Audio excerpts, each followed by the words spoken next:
Baik, kami dari Universitas Nusa Nipah, program studi Teknik Sipil. Di sini kami akan membahas tentang stabilisasi lereng. Dengan submaterinya, yang pertama kami bahas konsep stabilitas lereng. Yang kedua, faktor yang mempengaruhi kelongsoran lereng.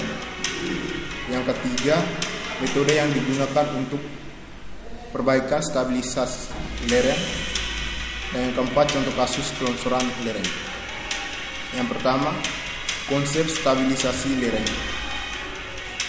Pada permukaan tanah yang tidak horizontal, gravitasi cenderung untuk menggerak tanah ke bawah.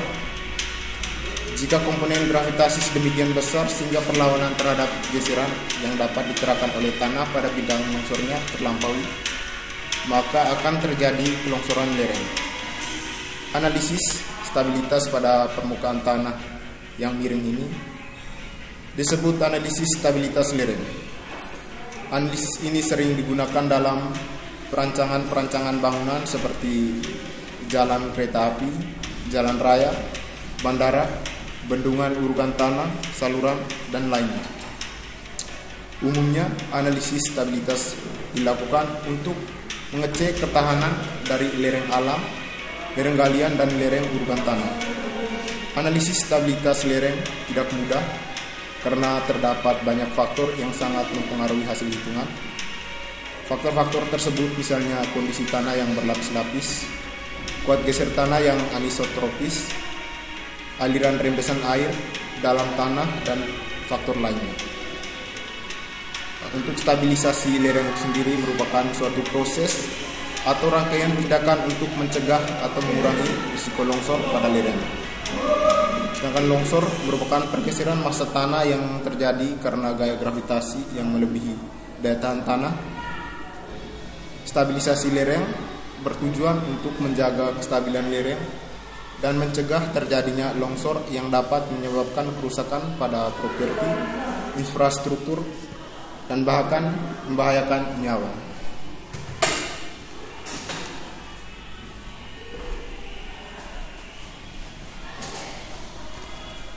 Berikutnya adalah beberapa konsep stabilisasi lereng yang umum digunakan. Yang pertama, drainase yang baik. Meningkatkan sistem drainase dapat membantu mengurangi tekanan air di dalam tanah yang merupakan penyebab umum longsor. Sistem drainase yang efektif melibatkan penggunaan saluran pembuangan air, penanaman tanaman penahan, dan struktur drainase lainnya. Yang kedua, penguatan tanah. Menggunakan teknik penguatan tanah seperti penyisipan paku atau soiling nailing, injeksi semen, atau penggunaan geotekstil untuk meningkatkan kekuatan dan stabilitas lereng. Yang ketiga, pemberdayaan tanaman. Tanaman akar yang kuat dapat membantu menjaga stabilitas lereng dengan merangkak dan membentuk sistem akar yang memegang tanah bersama-sama. Pohon dan tanaman lainnya dapat ditanam secara strategis untuk mengurangi erosi dan meningkatkan stabilitas lereng. Yang keempat, pengurangan beban lereng. Mengurangi beban lereng dengan menghilangkan material berlebih, redistribusi massa tanah, atau merancang struktur penahan beban seperti dinding penahan untuk mengurangi tekanan pada lereng. Yang kelima, penggunaan struktur perlindungan.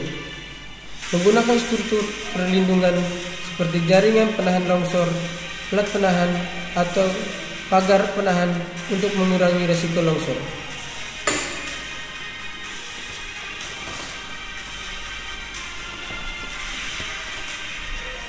Yang kedua, faktor yang mempengaruhi kelongsoran lereng. Faktor yang mempengaruhi kelongsoran lereng, yang pertama, penambahan beban pada lereng. Tambahan beban lereng dapat berubah bangunan baru, tambahan beban oleh air yang masuk ke pori-pori tanah maupun yang menggenang di permukaan tanah, dan beban dinamis oleh tumbuh-tumbuhan yang tertiup angin dan lain-lain. Yang kedua, penggalian atau pemotongan tanah pada kaki lereng. Yang ketiga, penggalian yang mempertajam kemiringan lereng. Yang keempat, perubahan posisi muka air secara cepat pada bendungan, sungai, dan lain-lain. Yang kelima, kenaikan tekanan lateral oleh air atau air yang mengisi retakan akan mendorong tanah ke lateral. Yang keenam, gempa bumi. Yang ketujuh, penurunan tahanan geser tanah pembentuk lereng oleh akibat kenaikan kadar air, kenaikan air pori, tekanan rembesan oleh genangan air di dalam tanah pada lereng mengandung lempung yang mudah kembang susut, dan lain-lain.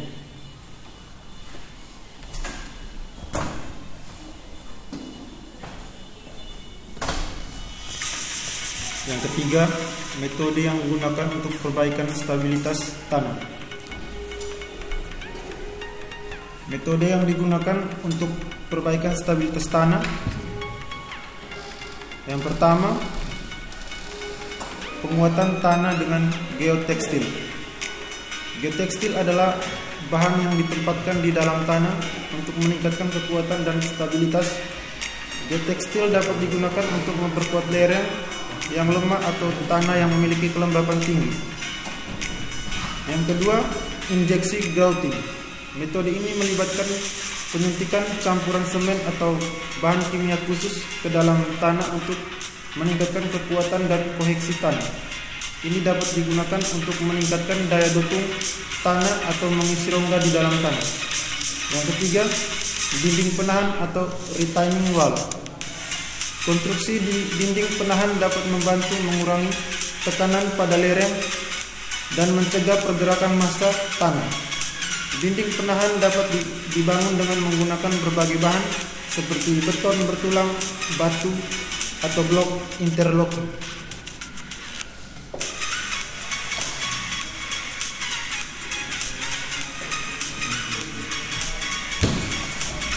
Baik, yang keempat, paku tanah. Metode ini melibatkan penyisipan batang logam atau paku di dalam tanah untuk meningkatkan kekuatan geser dan mencegah pergerakan tanah. Ini umumnya digunakan pada lereng yang curam.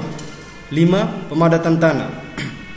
Proses pemadatan tanah melibatkan penekanan dan pengompakan tanah untuk meningkatkan kepadatan dan kekuatan tanah.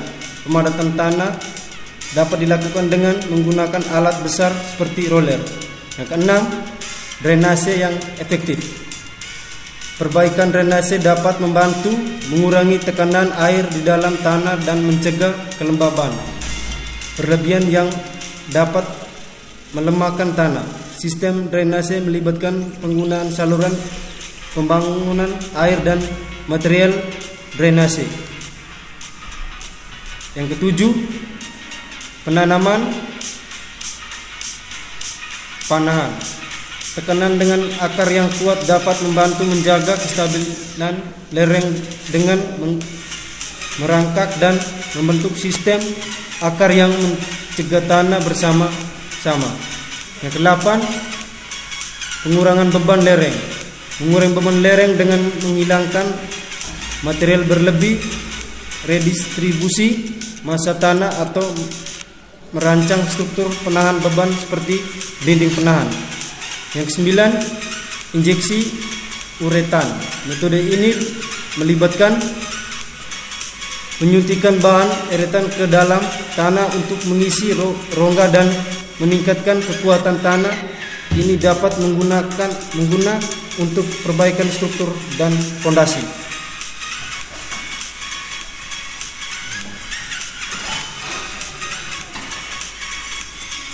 Yang ke-10, penggunaan bahan stabilisasi. Penggunaan bahan kimia atau aditif seperti kapur, fly ash atau stabilisator tanah dapat meningkatkan kekuatan dan stabilitas tanah. Pemilihan metode perbaikan tergantung pada analisis Gardin lereng, karakteristik tanah, dan faktor-faktor lingkungan. Konsultasi dengan insinyur geonetik atau ahli tanah yang berpengalaman sangat penting untuk menentukan metode yang paling efektif dan aman dalam situasi tertentu. Yang keempat, contoh kasus kelongsoran lereng. Contoh kasus kelongsoran lereng di Indonesia. Salah satu kasus kelongsoran lereng yang mencolok di Indonesia adalah peristiwa longsor di Banjarnegara, Jawa Tengah pada tahun 2014. Longsor tersebut terjadi akibat hujan deras yang menyebabkan tanah longsor di lereng Gunung Selamet, mengakibatkan puluhan orang tewas dan ratusan rumah hancur. Pemerintah setempat telah meningkatkan upaya mitigasi bencana untuk mencegah kejadian serupa di masa mendatang. Berikut uraian dari kejadian longsor tersebut. Yang pertama, penyebab longsor. Curah hujan tinggi, hujan deras yang terjadi secara intens dan terus-menerus mengakibatkan tanah di lereng menjadi jenuh air, menurunkan stabilitas lereng dengan meningkatkan risiko longsor. Yang berikut, topografi dan jenis tanah.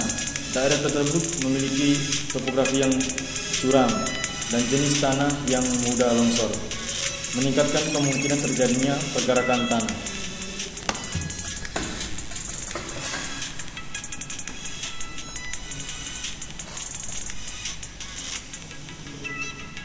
Rencana perbaikan dan pengendalian longsor. Rencana perbaikan dan pengendalian untuk mencegah kejadian longsor di Desa Jemblung, Kecamatan Karangkobar, Kabupaten Banjarnegara, Jawa Tengah. 1. Sistem peringatan dini. Membangun dan meningkatkan sistem peringatan dini yang dapat memberikan peringatan cepat kepada masyarakat terkait risiko longsor. 2. Mengintegrasi teknologi canggih seperti sensor cuaca dan pemantauan lereng otomatis untuk mendeteksi potensi longsor dengan lebih akurat. 2. Pengelolaan tata ruang dan pengguna lahan. 1. Menerapkan kebijakan tata ruang yang bijaksana untuk menghindari pembangunan di wilayah yang rentan terhadap longsor. 2. Melakukan pemetaan risiko dan identifikasi daerah yang lebih berisiko serta mengatur penggunaan lahan dengan memperhatikan karakteristik lereng. 3. Konservasi hutan dan rehabilitas lingkungan. 1. Melakukan program konservasi hutan dan rehabilitas lingkungan untuk mempertahankan vegetasi yang dapat mengurangi erosi tanah dan memperkuat stabilitas lereng. 2. Mendorong praktik pertanian berkelanjutan dan pengguna lahan yang ramah lingkungan. 4. Penguatan infrastruktur penahan longsor. 1. Memperbarui dan memperkuat infrastruktur penahan longsor di wilayah yang rentan. 2. Mengadopsi teknologi dan desain konstruksi yang menahan longsor serta dinding penahan dan struktur penahan longsor. 5. Peningkatan kesadaran masyarakat. 1. Melakukan kampanye penyuluhan dan edukasi kepada masyarakat tentang risiko longsor, tanda-tanda peringatan dan tindakan yang harus diambil dalam situasi darurat. 2. Mendorong partisipasi masyarakat dalam pengawas dan pemeliharaan infrastruktur penahan longsor.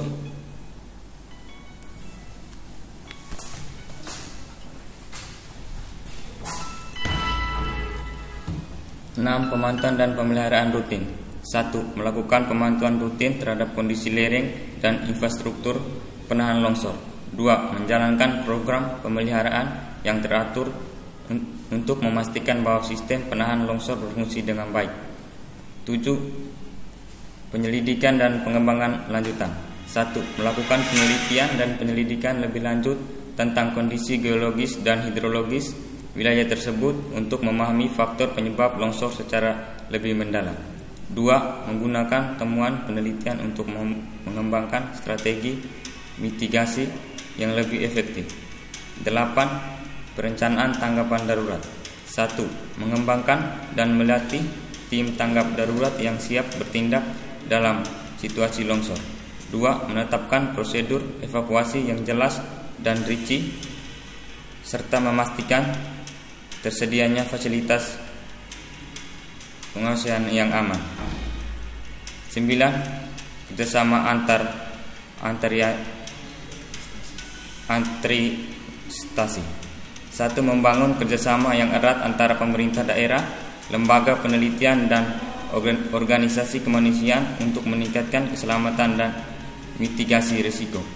2. Melibatkan sektor swasta dan masyarakat sipil dalam upaya mitigasi dan perencanaan tanggap darurat. Sekian video pembahasan dari kelompok kami. Terima kasih.